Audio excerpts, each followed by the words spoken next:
sevgen kim var? Unutuşning azobi tez, balkim ömür yetmez qalbi aşıqlarga. Sig'ini savda go'yo qiynaydi pinhanlarda.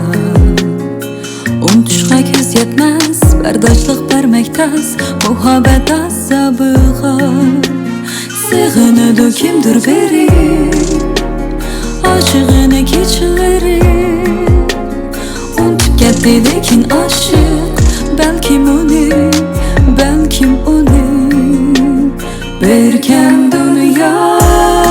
Visalga yetolmaydi suyushganlar, muhabbat payzi sürüp yurishganlar, ayrılmaymiz deb va'da berishganlar. Berken dünya visalga yetolmaydi suyushganlar, muhabbat payzi sürüp yurishganlar, ayrılmaymiz deb va'da berishganlar. Suyushasa unutish qiyin, suygan yurak azoblarga eng yaqin. Suyushasa unutish qiyin, suygan yurak azoblarga eng yaqin. Kimdir beri sig'inidi kechaları. Unutib ketdi lekin aşık, belkim onu berken dünya.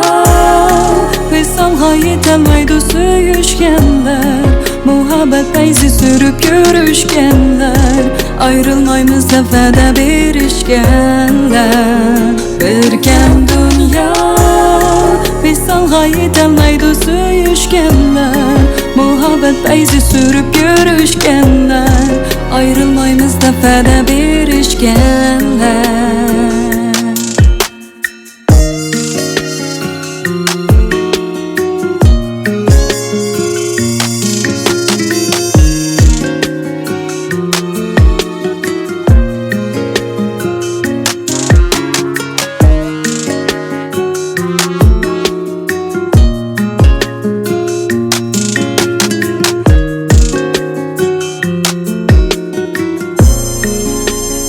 Berken dünya visalga yetolmaydi suyushganlar, muhabbat payzi sürüp yurishganlar, ayrılmaymiz deb va'da berishganlar.